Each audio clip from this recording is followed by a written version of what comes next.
प्रिय विद्यार्थियों, आप सभी को मेरा स्नेह भरा नमस्कार। आशा करता हूँ आप सभी घर पर अच्छे होंगे। प्यारे विद्यार्थियों, आज की इस वीडियो में हम हमारे सिलेबस के अंतर्गत सेमुसी भाग 1 के अंतर्गत 9वां पाठ है सिकता सेतु पाठ की व्याख्या करेंगे। सबसे पहले हम इसका परिचय जान लेते हैं। प्रस्तुत नाट्यांश है सोमदेव विरचित है कथाश्रित साग्रह इत्यस्य सप्तम अध्यायोपरि आधारितो अस्ति। प्रस्तुत नाट्यांश सोमदेव द्वारा रचित कथाश्रित सागर के सप्तम अध्याय पर आधारित है।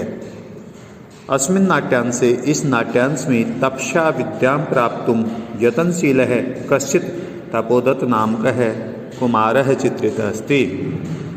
सोमदेव यानी कि ये इस नाट्यांश में तपस्या से विद्या प्राप्त करने में यतनशील कोई तपोदत्त नाम का कुमार चित्रित किया गया है।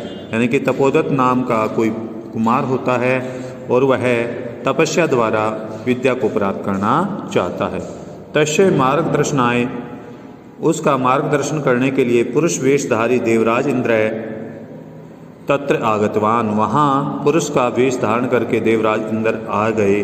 तत्र आगत्य वहाँ आकर देवराज सिकता भी सेतु निर्माणार्थम प्रयते। देवराज से बालू से पुल बनाने का काम कर रहे हैं। एतद् दृष्ट्वा यह देखकर तपोदत्त पर हसन वदति किमर्थम भो। यह देखकर तपोदत्त हंसते हुए बोलता है, यह आप क्या कर रहे हैं। बालू का भी जलबंधम निर्मासी। बालू रेत से कभी जल में बांध बनाया जा सकता है। तब देवराज है प्रतिवक्ति यद अध्ययनम श्रवणम पठनम विना यदि त्वं विद्यां प्राप्तुं शक्नोषि तदा अहमपि बालुका भी सेतु निर्माणं कर्तुं शक्नोमि। यानी कि क्या बोले वो उत्तर देते हुए कि जब जो अध्ययन को बिना सुने, बिना पढ़े और बिना अभ्यास के विद्या प्राप्त कर सकते हो तो मैं भी बालू से पुल का निर्माण कर सकता हूँ। देवराजस्य अभिप्रायं ज्ञात्वा देवराज का यानी कि इंद्र के अभिप्राय को जानकर तपोदत्त विद्या प्राप्ति कामः गुरुकुलम गतवान। तपोदत्त भी विद्या प्राप्ति के लिए कहाँ चला गया? गुरुकुल चला गया। तो इस तरह से प्यारे बच्चों ये है, यहाँ पर कथा है, सार है। आगे देखिए, अब अनुवाद शुरू होता है। पहला हम गद्यांश देखते हैं। ततः प्रविशति तपस्यारतः तपोदत्त। तब तपस्या में लीन तपोदत्त प्रवेश करते हैं। तपोदत्त कहते हैं अहम अस्मि तपोदत्त, मैं तपोदत्त हूँ। बाल्य बचपन काल में यानी कि बचपन में पूज्य पितृचरणे क्लेशमान्यो अपि विद्यां न अधीतवान अस्मि।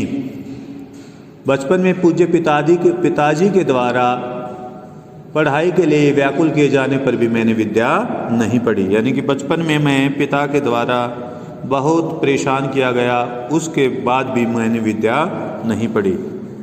तस्मात् सर्वै इस कारण से सर्वै सारे कुटुंबी परिवार वालों से मित्रों से ज्ञाति जनश्च गृहीतो अभवम्। और सगे संबंधियों का मैं क्या बना? अपमानित किया गया मैं उनके द्वारा। यानी कि उस कारण से सभी परिवार वालों द्वारा, मित्रों द्वारा और सगे संबंधियों द्वारा मेरा अपमान किया गया। ऊर्ध्वं निश्वस्य ऊपर की ओर सांस खींच करके देखते हुए, ऊपर की ओर देखते हुए सांस छोड़कर क्या बोला? हाय विधाता, हे विधाता या हाय विधाता, हे प्रभो किमिदं मया कृतम, यह मैंने क्या किया। कीदृशी दुर्बुद्धि आसीत् तदा, तब मेरी कैसी बुद्धि हो गई थी, मेरी कैसी दुष्ट बुद्धि हो गई थी उस समय। एतदपि न अपि चिंतितम यत्, कि मैंने यह भी नहीं सोचा कि क्या नहीं सोचा? परिधानै अलंकारै भूषितो अपि न शोभते नरो निर्माण भोगिव सभायाम यदि वागृहे। मैंने ये भी नहीं सोचा कि, क्या नहीं सोचा, वस्त्रों तथा आभूषणों से सुसज्जित, वस्त्रों तथा आभूषणों से सुसज्जित, परंतु विद्या से हीन मनुष्य घर अथवा सभा में, सभा या घर में निर्माण भोगिऊ मणि से रहित सांप की भांति कभी सुशोभित नहीं होता।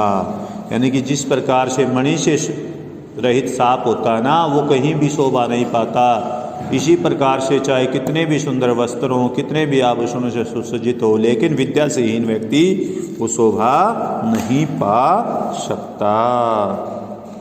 किंचित विमृश्य, किंचित कुछ सोच कर, भवतु अच्छा किमेतेन, इससे क्या, दिवसे मार्ग भ्रमते संध्याम यावत यदि गृहम उपेति तदपि वरम, दिन में भटकावा, दिन में रास्ता भटकावा यदि शाम तक घर लौट आए तो भी अच्छा है।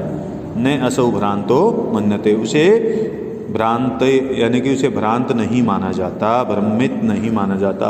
अतो अहम, अब मैं भी, इदानीम अब तपश्चर्या, तपस्या से विद्याम अवाप्तुम प्रवृतो अस्मि, विद्या से प्राप्त करने में लग जाता हूँ। यानी कि तपस्या द्वारा विद्या प्राप्त करने में लग जाता हूँ। जल उच्छ्वल ध्वनि श्रूयते, जल से उछलने की ध्वनि सुनाई देती है। अये कुतो अयम कलोलो उच्छल ध्वनि, अरे यह, अरे उच्छल ध्वनि, यह ध्वनि कहाँ से आ रही है उछलने की, लहरों के उछलने की।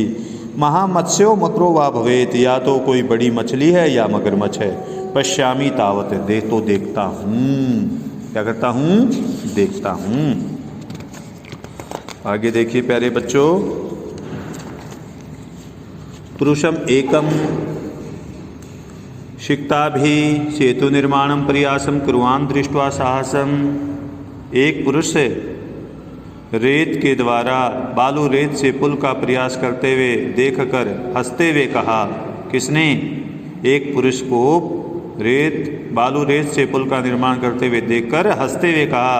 हंत, हंत क्या कहा प्यारे बच्चों, अरे न अस्ति भावो जगती मूर्खानाम, इस संसार में मूर्खों की कमी नहीं है। तीव्र प्रभायाम नद्याम मूढ़ो अयम सिक्ता भी सेतु निर्मातुम प्रयते, यानी कि तीव्र प्रभा में, नदी के तेज बहाव में भी यह मूर्ख बालू रेत से पुल बनाने का प्रयास कर रहा है। स अट्टहासम पार्श्वम उपेत है, उस अट्टहास पूर्वक उसके पास जाकर, क्या कहता है प्यारे बच्चों, अट्टहास पूर्वक उसके पास जाकर, सुनिए।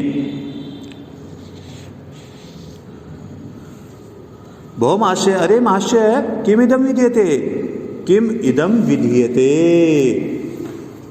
हे महाशय, किम इदम, यह क्या कर रहे हैं। अलम अलम, बस बस, तव शर्मेण, परिश्रम को रोक दो। पश्य देखो, रामो बबंध यम सेतुम शिलाभिकरम, शिलाभि मक्राल्य है विदधद बालुकाभीष्टम यासी तवमति रामताम। तो उसने क्या कहा प्यारे बच्चों, सुनो। श्री राम ने समुद्र पर जिस पुल का शिलाओं से निर्माण किया,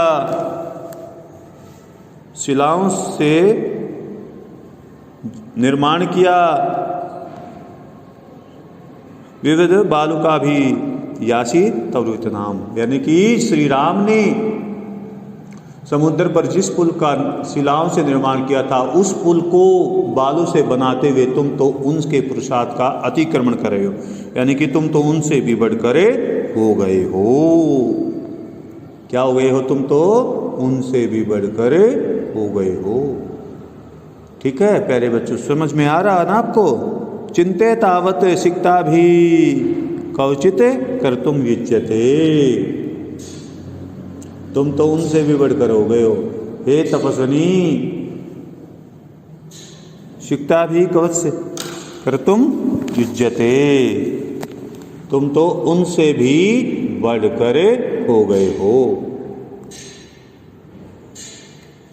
तो इस तरह से प्यारे बच्चों आज हम इतना ही करेंगे।